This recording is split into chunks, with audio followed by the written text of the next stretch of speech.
Melvin. Very good afternoon to all. So as Melvin had a chance to introduce today, I'll be speaking on how digitalized and holistic energy and FM approach can drive value to different facilities.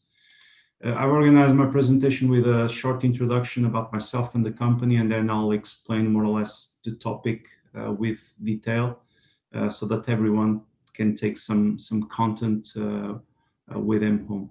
So as Melvin had a chance to explain, I'm working for Enova since 2009. So half of my career has been spent in the Middle East. The other half has been spent in Europe and in South America. If there is an expression or a word that would, let's say, profile me, I'm a built environment professional. I work on FM, but not just that. I work also in engineering consultancy and so on. So Enova is a joint venture between Majid Al Futtaim that doesn't require a lot of introduction in the region. They are a developer and manager of different interests in the real estate sector, namely on shopping malls, but also with communities and hospitality sector. And they've formed this JV in 2002 with Veolia. Veolia is a French multinational company that has basically three axes or three sectors of business. One dedicated to waste, a second one dedicated to water, and the third one dedicated to energy, which is where Enova operates. So we are known for being a performance-based energy and facility management company. Initially, as you would understood by the JV formation, we were focused on Majid Al Futtaim portfolio, but today we have grown outside the Majid Al Futtaim portfolio to encompass clients in 7 countries. And even beyond what are the interests of Majid Al Futtaim in terms of the real estate sector, to operate also industrial sites, airports, and hospitals. The second line of business that we have, and I'll have the chance to explain a little bit better later on, is the energy management. So today we are an ESCO accredited company, and we have a number of energy performance contracts, which will be a substantial part of my presentation currently running. So these are contracts that are today on performance stage. So in a nutshell, the two services that we offer are facility management mostly on the hard services side. So basically we operate and maintain the technical installations in the different buildings. But what we soon understood is that if you can couple this service with energy management, and when we talk about energy management, we could talk not just from a demand side perspective, but also from a supply side perspective, at least at the site level. We understood that there were a lot of synergies that could arise from combining both. One of the things that we also took a step to do was to consider the building integrated renewable energy. And I would say that most notably, as we heard the previous presenter, with solar. So we took part initially with the SHAM program in Dubai, but today we have conducted installations in several other countries and several other sites distributed throughout the Middle East to basically complement the energy performance contracting that we do. The way that we normally see our services done is through a set of verticals.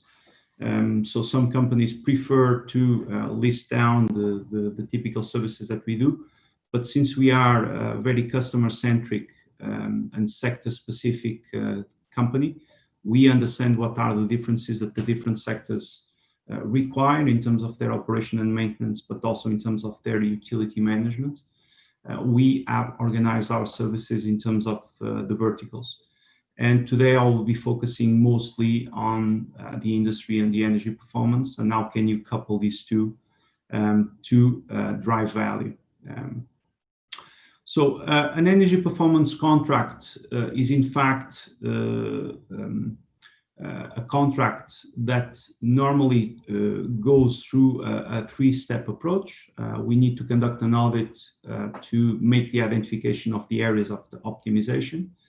Then we need to go in through what we normally call the implementation stage, where basically all the energy conservation or water conservation measures are implemented directly on site and follow the proper action plan that is defined in terms of the procurement and engineering activities and on-site construction activities. And then basically the contract runs into an operational mode or performance mode, where two very important components take place. The first one is the operation and maintenance, because as the majority of you might understand, the equipment will still need attention in terms of operation and the maintenance activities that are required.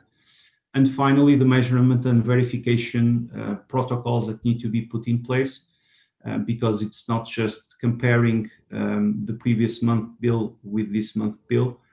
We also need to understand what are the variables could be affecting the performance of a facility, namely the footfall, the production that an industrial facility, for example, has, and even the weather conditions. And all this data needs to be normalized in order to make a fair comparison. Looking a little bit deeply on the journey of an energy performance contract. So what we normally see on the audit, it's a combination of three things. First, field measurements, because we need to understand the different utility flows on site. The second thing is to establish the baseline, and normally this is done taking in consideration two things, so the field measurements and the utility bills. And this is basically a desktop exercise that is conducted. And by doing that, you can start identifying what are the ECMs or the WCMs, the water conservation measures, that you can put in place. Now, normally at this stage, we need to do an estimation about how much does it cost, because a contract, or if you want a prospect, needs to be feasible for a prospective client. And then if the client understands what a proposal encompasses, normally this goes in through a signature agreement.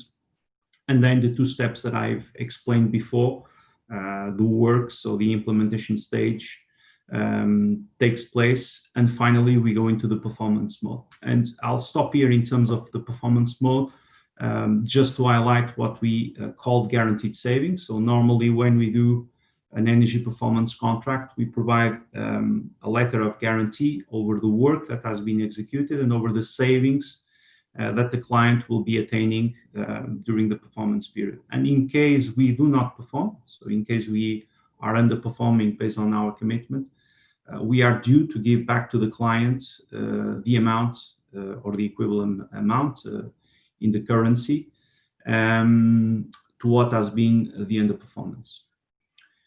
One of the typical questions that we receive when we are discussing energy performance contracts, it's about the intensity of CapEx that a contract has. I'm quite pleased to say that sometimes we do energy performance contracts without any intensity on CapEx. So these are contracts where we basically just fine-tune and introduce operational adjustments to guarantee savings. This is probably let's say the least capital intensive energy performance contract that you can have. But sometimes when the opportunity is so obvious, and when you have I would say equipment that is old and requires refurbishment and so on, you can go into high or higher intensity CapEx contracts. In the end of the day, what we want to achieve, if you look at the simplistic way that we represent, it's for us to achieve a level of savings, being it operational savings on maintenance or on the utility bills, from the previous scenario to the new scenario. So when the refurbishment or when a contract is signed, is to achieve this level of savings. And it's normally this level of savings that allows for the payback of the initial investment that is required. What we also soon understood when we drive both FM and energy is about the need to continue investing on innovation and digitalization. And I'm pleased to say that some of the things that we have pushed out as added value services to our clients are normally recognized. And I'll tell you just a few of the things that we use as part of our operational delivery. The first one is a remote monitoring center. So we use our tool Upgrade. Upgrade is truly a remote monitoring center that allows us to have an hypervision over all our clients' facilities. It's an interesting tool because this tool is in fact connected with our computer-aided facility management software and allows us to, for example, dispatch a technician in case we see a drift on the energy consumption, to understand on site and on real time what is the problem that is causing this drift in terms of energy consumption. Other things that we also developed was tools to allow us for remote monitoring support. For example, the use of smart glasses. We understand, or we understood this even before the current pandemic, where people are quite restrained from traveling from point A to point B. And sometimes it's also impossible to have experts everywhere you operate. So this tool allows us, for example, to provide the remote support from an expert that is sitting in Egypt to another one that is sitting in Dubai by, I would say, an internet link with live audio and video. Other things that we did were related with CAFM. Mobility solutions that allow us, for example, to work on a paperless mode and fully integrated with stock management and the performance or the performance management that we normally have on our contracts. But not just that, it's not just the operational tools, but also tools that allows us or allow our clients to connect with us and to have full visibility and transparency over the performance, because this is an important aspect when you embark on an energy and facility management contract on a performance basis. The client needs to have access to data, and it needs to be accessible anywhere. So we are very used to this accessibility requirements these days. So we've developed these kinds of tools and these applications that work on smartphones that allows us to have an intimate connectivity with our clients. So if I were to summarize in terms of what does it mean to have this integrated and holistic approach, when we talk about outsourcing of non-core activities for some clients, it's typically a challenge, especially when people are used to do things in-house. And normally the typical challenges that we see when we are in a mode from insourcing to outsourcing is the change management of the existing teams, but also the operational adjustments that are required in case of scalability. And a number of times clients are concerned with the loss of control. So if I don't have my team here, if I don't have the ability to do things as they're supposed to, how do I do it? So one of the things that it's important on an outsourced mode is that typically the contract will be measured, and it will be measured with performance indicators that are agreed upfront with the client and can be adjusted in case there is something to be adjusted on the long run. The other thing that when you look at this type of performance-based contract is that normally you drive value from within. So if you're doing things on your own, typically you don't have access to investments on R&D. You don't have access to multidisciplinary requirements. Neither have you access to innovation. So a company that normally outsources and does this for a living typically invests a lot on this. And this is probably one of the most important aspects when we talk even partially, to enable the process of transformation and optimization. And the last thing, it's the investment and scalability, I would say. So I said earlier that energy performance, it's sometimes capital intensive. So this transition could be onerous.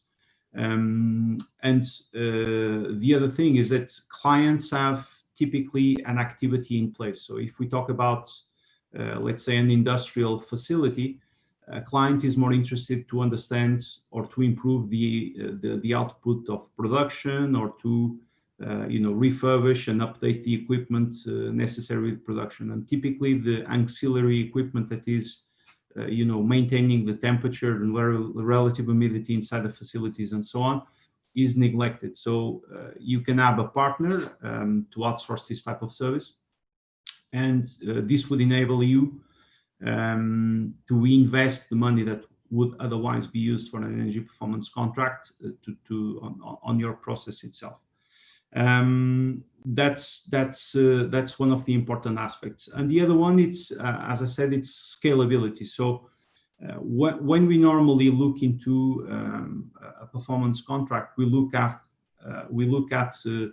the future expansion that the facility has, and it's quite common for us to see in this region, for example, facilities that are underperforming or oversized or have problems with scalability, because these things were not equated on moment one. And when you have a partner that can truly analyze your facility, you will probably find ways of planning for the future. Thank you.